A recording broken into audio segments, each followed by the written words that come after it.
नमस्कार। विभिन्न उद्देश्यले विदेश हुनुभएका प्रवासी नेपालीहरूसँग सम्बन्धित एकमात्र टेलिभिजन कार्यक्रम एनआरएन भोइसको आजको श्रृंखलामा सम्पूर्ण दर्शकवृन्दहरूमा मनिता हार्दिक स्वागत तथा अभिवादन व्यक्त गर्दछु। कार्यक्रम एनआरएन भोइस प्रवासमा रहनुभएका प्रवासी नेपालीहरूसँग सम्बन्धित कार्यक्रम हो। हामी कार्यक्रममा प्रवासमा रहनुभएका प्रवासी नेपालीहरूसँग सम्बन्धित विविध समाचार तथा गतिविधिलाई पनि सम्प्रेषण गर्दै आइरहेका छौं। आउनुहोस् कार्यक्रमलाई सुरुवात गरौं। कार्यक्रमको पहिलो सेगमेन्ट एनआरएन न्यूज एन्ड एक्टिभिटिजबाट। महामानव विश्वेश्वर प्रसाद कोइरालाले प्रतिपादित गर्नुभएको राष्ट्रिय मेलमिलाप दिवसको अपरिहार्यताका बारेमा छलफल गर्दै 38औं राष्ट्रिय मेलमिलाप दिवस जापानमा पनि मनाइएको छ। नेपाली कांग्रेसको विदेश स्थित प्रवासी संस्था नेपाली जनसम्पर्क समिति जापानले शनिबार डिसेम्बर 28 तारिखका दिन राष्ट्रिय मेलमिलाप दिवस मनाएको हो। समारोहमा स्वर्गीय कोइरालाको तस्बिरमा पुष्प गुच्छा र माल्यार्पण गर्दै उहाँप्रति हार्दिक श्रद्धाञ्जली व्यक्त गरिएको थियो। अमेरिकाको डीसी महानगर क्षेत्रको भर्जिनियामा बृहत वाशिंगटन तमु समाजको आयोजनामा लोसार घोडा वर्ग हर्षोल्लासका साथ मनाइएको छ। उक्त लोसार पर्वमा वाशिंगटन डीसी नेपाली दूतावासका भर्खरै आउनुभएका अतिथि मिनिस्टर नियोग उपप्रमुख ऋषिराम घिमिरेले शुभकामना दिनुभएको थियो। उक्त लोसार पर्वमा विशेष व्यक्तित्वहरूलाई सम्मान पनि गरिएको थियो। तमु जातिहरूको वेशभूषामा सजिएका महिला तथा पुरुषको सहभागिता रहेको थियो भने लोसार साँझमा विभिन्न सांस्कृतिक कार्यक्रमहरूको प्रस्तुति गरिएको थियो। उक्त लोसार मनाउन विभिन्न राज्यहरूबाट पनि अतिथिहरू आएका थिए। सेलरोटी तथा स्वादिष्ट परिकारको खाना अतिथिहरूका लागि विशेष बनाइएको थियो। जापानमा अध्यापन गराइरहेका एक विद्यार्थीले मल्टिमिडिया प्रोजेक्टर प्रदान गरेका छन्। फुकुओका स्थित फुकुओका विश्वविद्यालयबाट अध्ययन पूरा गरी फुकुओकाकै क्युसु विश्वविद्यालयमा कार्यरत सन्तोष पौडेलले पोखरामा रहेको जनप्रिय उच्च माध्यमिक विद्यालयलाई मल्टिमिडिया प्रोजेक्टर प्रदान गरेका हुन्। रोजगारीका लागि विगत 5 वर्षदेखि कोरियामा बसोबास गर्दै आउनुभएका र गुल्मी सम्पर्क समितिका पूर्व अध्यक्ष तथा नेपाल योङ स्टारका अध्यक्ष गान्धीप सुवेदीले आफ्नो 5 वर्षीय अवधि पूरा गरी स्वदेश फर्कने हुनुभएको हुँदा यही डिसेम्बर 29 तारिखका दिन विदाई तथा सम्मान कार्यक्रमको आयोजना गरी उहाँलाई विदाई गरिएको छ। हामी हाम्रो अस्तित्व र पहिचानका लागि एक हौं भन्ने नाराका साथ दक्षिण कोरिया स्थित किरात थाङथुङ चुम्लुङले यही डिसेम्बर 29 का दिन लिम्बू जातिहरूको महान पर्व चोसाक तङनाम भव्य रूपमा सम्पन्न गरेको छ। सुवन स्थित एक रेस्टुरेन्टमा आयोजना गरेको उक्त कार्यक्रम संस्थाका अध्यक्ष भीम लिम्बूको अध्यक्षतामा सम्पन्न भएको थियो। कार्यक्रम एनआरएन भोइसमा हामीले विभिन्न देशका प्रवासी नेपालीहरूसँग कुराकानी गर्दै आइरहेका छौं, जुन कुराकानी विदेश जान चाहने जो कोहीका लागि पनि सूचना तथा सन्देश बन्ने गरेको छ। आजको श्रृंखलामा हामीले हङकङ जान चाहनेहरूका लागि सल्लाह सुझाव सहित हङकङमा प्रवास जीवन बिताइरहनु भएका प्रवासी नेपालीहरूसँग गरिएको कुराकानीलाई प्रस्तुत गर्दैछौं। आउनुहोस् हङकङमा रहेका नेपालीहरूलाई कार्यक्रममा स्वागत गरौं।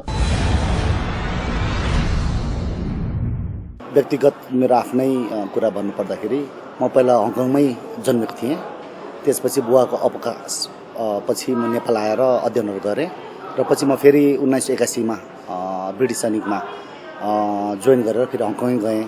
त्यसपछि मैले 90 सालमा हङकङ छोडेँ। त्यसपछि म युरोप मिडल इस्टतिर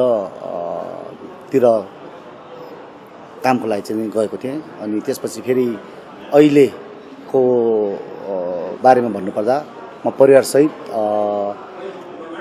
96 साल 1996 बाट गएर अहिले हङकङ बसिरहेको छु।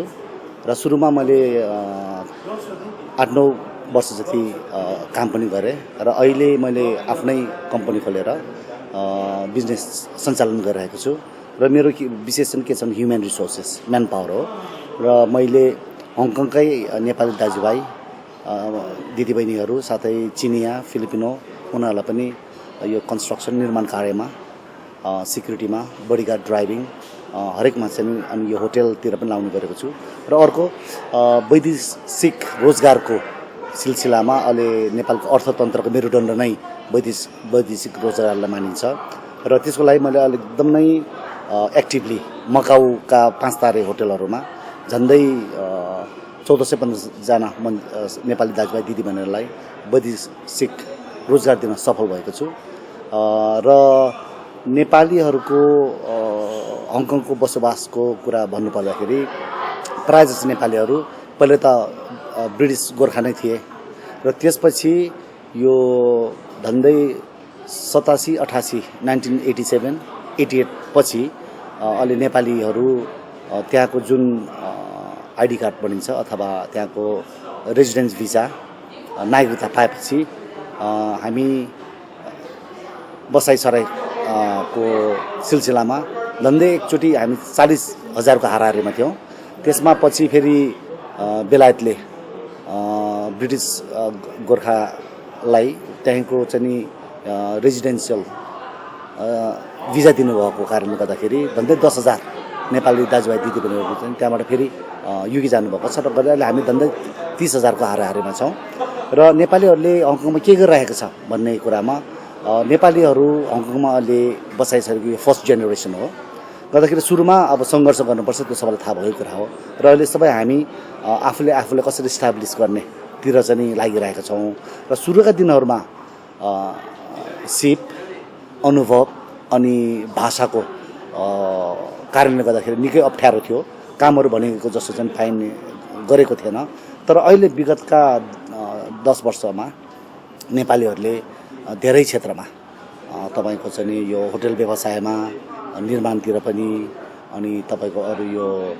पर्यटन क्षेत्रमा पनि र विभिन्न क्षेत्रमा राम्रो चाहिँ विकास गरिरहेको छ अहिले म्यानेजर लेभलमा कोही केही नभए पनि सुपरभाइजर तपाईको चाहिँ फोरम्यान अनि स्किलमा पनि तपाईको चाहिँ यो ग्रासरुट लेभलमा होइन तपाईको चाहिँ धेरै स्किल क्षेत्रमा पनि कामहरू चाहिँ गरिरहेको चाहिँ पाइएको छ गर्दाखेरि अहिले हेर्दाखेरि अब नेक्स्ट जेनेरेसनलाई चाहिँ हङकङमा राम्रै हुन्छ जस्तो मलाई लाग्छ र अहिले हामीले नानीहरूलाई पनि सबै नेपाली दाजुभाइ दिदीबहिनीहरूलाई पनि कुन क्षेत्रमा आफ्नो चाहिँ इच्छा छ र कुन क्षेत्रमा उहाँहरूलाई विशेष आफ्नो अनुभव पनि छ अनि त्यसपछि यो चिनिया भाषा विशेष गरेर भाषा बिना हङकङमा हामीले केही पनि गर्न सक्दैनौँ त्यही भएर अहिले क्यान्टोनिज नानीहरूलाई पढाउने त्यसमा विशेष ध्यान दिने कोसिस गर्ने ताकि आउने दिनहरूमा उनीहरूको निम्ति चाहिँ धेरै अवसर आओस्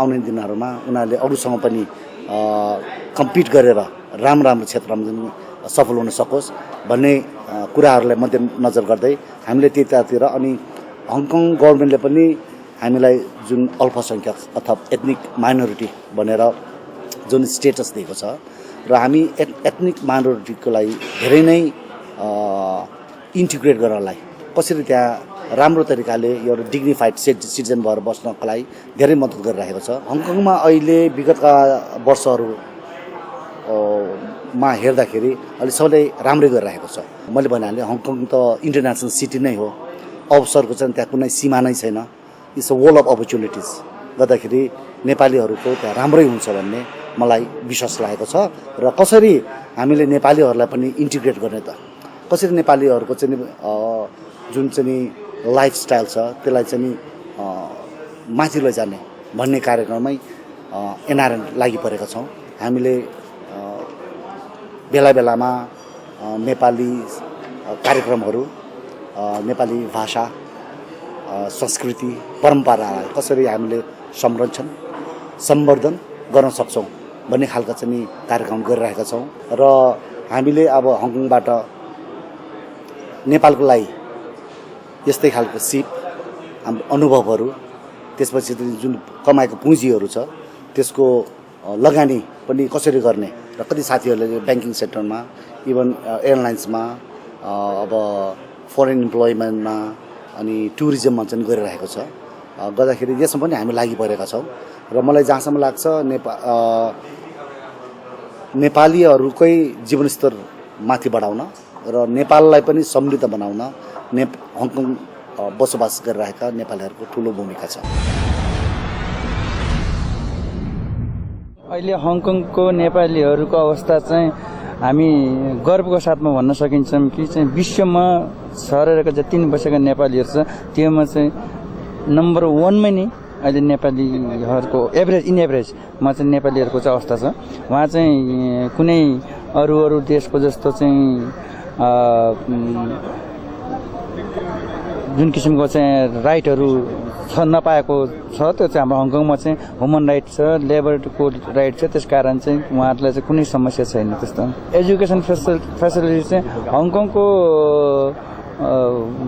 सन्दर्भमा भन्नु पर्दाखेरि हङकङमा चाहिँ हङकङ गभर्मेन्टको एउटा नीति छ। त्यो नीतिमा चाहिँ हङकङ रेसिडेन्स अथवा हङकङ आइडी कार्डको बच्चाहरूले चाहिँ सबैले चाहिँ एजुकेसन पाउनै पर्छ र त्यसको अन्तर्गतमा हामी नेपालीहरू पनि पर्छौँ। तर समस्या के छ भने नेपालीहरूले चाहिँ यहाँ नेपाल जस्तै सोचेर लास्ट मोमेन्टमा चाहिँ बच्चाहरू लान्छ भर्ना गर्नको लागि। तर चाहिँ हङकङमा त्यो होइन। हङकङमा चाहिँ अब 2014 को लागि गर्ने हो भने 2013 को डिसेम्बरबाट नै 14 को लागि चाहिँ सुरु भइसकेको हुन्छ प्रक्रिया। त्यही प्रक्रिया नबुझेर नै हामीले केही मतलब प्यारेन्ट्सहरू चाहिँ अलिकति अल्झेको हो। अदरवाइज चाहिँ एजुकेसन फेसिलिटी चाहिँ जुन चाहिँ चाइनिजहरूले पाएको छ त्यही नै नेपालीले पाएको छ। अरू राष्ट्र जस्तो हङकङमा चाहिँ समस्या चाहिँ साह्रै समस्या नेपालीको समस्या छैन। भए तापनि के छ भने उनीहरूलाई आफ्नो अधिकार छ र चाहिँ उहाँहरू चाहिँ राइट ठाउँमा गएर चाहिँ आफ्नो गुनासोहरू आफ्नो समस्याहरू चाहिँ गभर्मेन्ट लेभलमा उहाँहरूले पुर्याउँछ भनौँ अब होइन। त्यसका लागि चाहिँ उहाँहरूबाट पनि हाम्रो एनआरएनलाई चाहिँ संस्थालाई चाहिँ कुनै अननेसेसरी उहरू चाहिँ आउँदैन, प्रेसर चाहिँ आउन्न कामको चाहिँ। तर के छ भने यहाँ चाहिँ हामीले बुझ्नुपर्ने कुरा के छ भने कहिलेकाहीँ चाहिँ नेपाल सरकारको अब राजदूतावास भनौँ, राजदूतावासमा हुने समस्याहरू केही छ भने कुरा नबुझेर बसेको छ। त्योमा चाहिँ हामी गइदिन्छौँ एउटा समस्यालाई समाधान गर्नको लागि।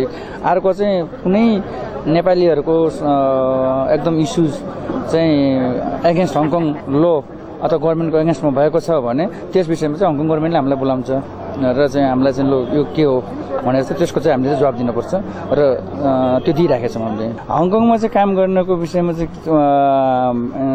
अहिले चाहिँ खास चाहिँ हाम्रो नेपाल सरकार र हङकङ गभर्मेन्टको बिचमा चाहिँ पहिला एकचोटि भएको हो यो मेन के अरे पावर सप्लाईकोमा चाहिँ एग्रिमेन्ट गरेको थियो। तर बिचमा चाहिँ त्यो चाहिँ सफल हुन सकिन। नहुने कारण अहिले चाहिँ हङकङमा चाहिँ प्राय जस्तो चाहिँ आफ्नै ओन फन्डामेन्टल राइट लिएर नै उहाँले जुन चाहिँ मौलिक अधिकार नै उहाँहरूको भएर चाहिँ त्यही अनुसार चाहिँ उहाँले सर्भिस गर्नुहुन्छ अथवा बिजनेस गर्नुहुन्छ। गर्दाखेरि चाहिँ यो कन्ट्र्याक्ट भिसा चाहिँ अहिले हङकङमा छैन, नेपालीको लागि छैन। जुन अहिले यो विदेशी रोजगार भन्नेको चाहिँ एउटा कन्ट्र्याक्ट बेसिसको कुरा हो। कन्ट्र्याक्ट बेसिसमा जानेहरूको लागि राम्रो कुरा हो।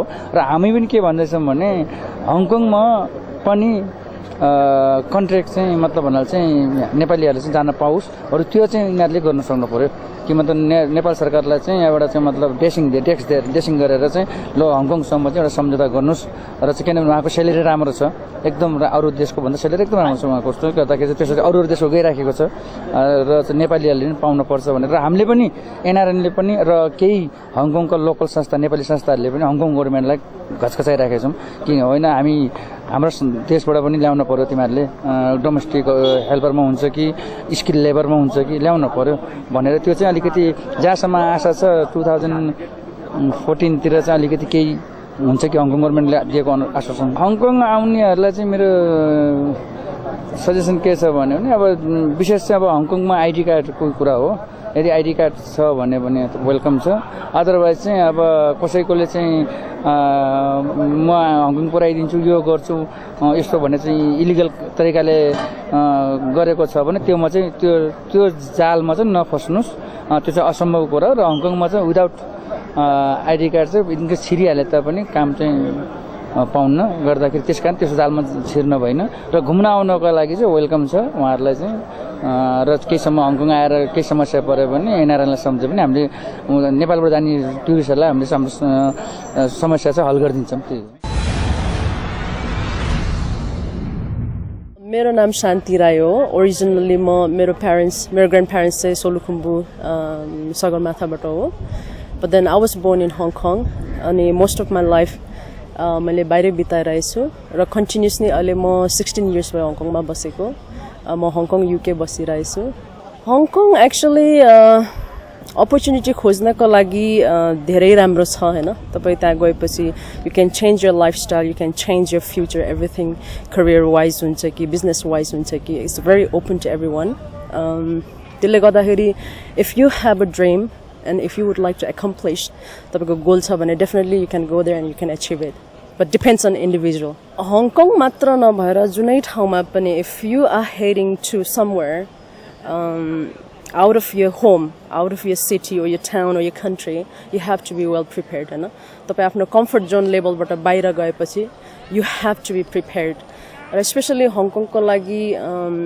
भिजा त एकदमै टाइट छ कसरी आउनुहुन्छ कुन हिसाबले आउनुहुन्छ त्यो तपाईले धेरै रिसर्च गरेर आउनु पर्ने हुन्छ but then by birth you have opportunity हैन or by relationship dependent visa हुन्छ husband and wife को लागि त्यसको लागि I think their family has to look after and guide them हैन त्यस्तै गरेर अहिले नेपालको मान्छेहरु धेरै छन् हङकङमा त्यति गाह्रो त पर्दैन तर पनि हामीले इन्फर्मेसनहरु प्रशस्त मात्रामा प्रोवाइड गरिरहेछ हङकङ भरि हङकङ बाहिर हैन the right person लाई कन्ट्याक्ट गर्नु भएमा definitely enough of help enough of information पाउनु हुनेछ र अघि पनि मैले भनिहालेँ हैन अपर्च्युनिटी छ सबैको लागि र अर्को कुरा भाषाको अलिकति तपाईलाई अप्ठ्यारो पर्न सक्छ किनभने त्यहाँको इन्टरनेशनल ल्याङ्ग्वेज अफ इंग्लिश हैन बट देन नेशनली हङकङ भित्र चाहिँ हामीले क्यान्टोनिज बोल्नु पर्ने हुन्छ which is different than Chinese obviously Chinese तपाईले म्यान्डरिन बोल्नु भने त्यो पनि प्लस पोइन्ट छ हैन so Hong Kong is open for everyone.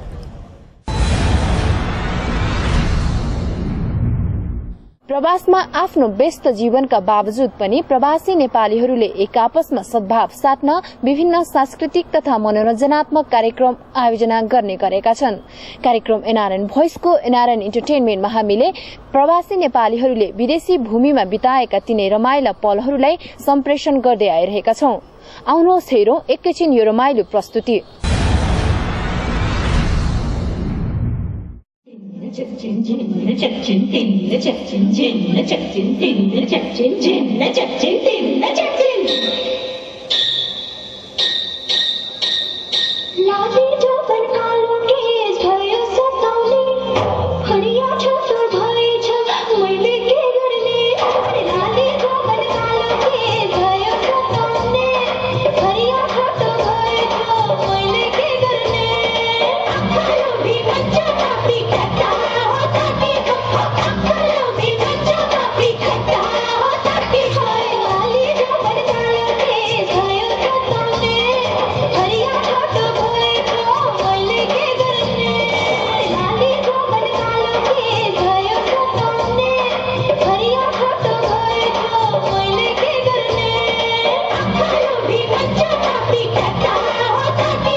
भन्ने यस्तै रहेछ मनैको फेरो रात मात्र होइन राजन दिनै अधेरो हो कि हैन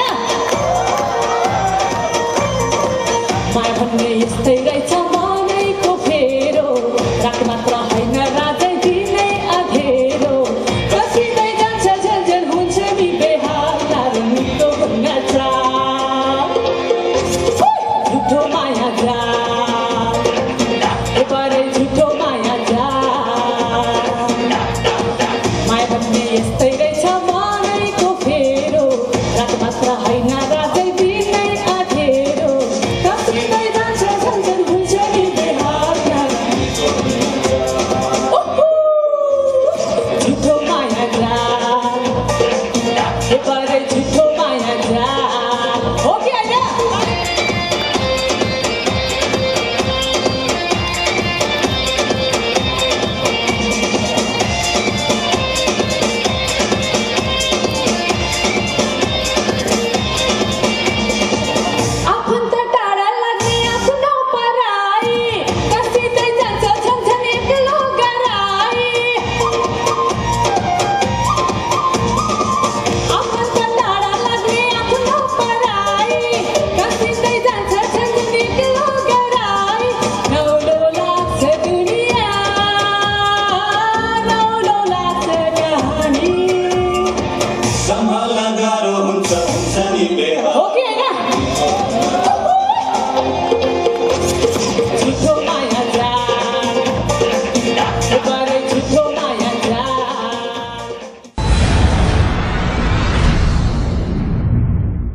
यदि तपाई विदेश जाने सोच राख्दै हुनुहुन्छ भने सम्बन्धित देशका विषयमा सम्पूर्ण जानकारी लिएर जानुहुन हामी हार्दिक अनुरोध गर्दछौं। साथै एनआरएन भोइसबाट प्रसारित सामग्रीले तपाईको विदेश यात्रालाई सहज बनाउनेमा हामी विश्वस्त छौं।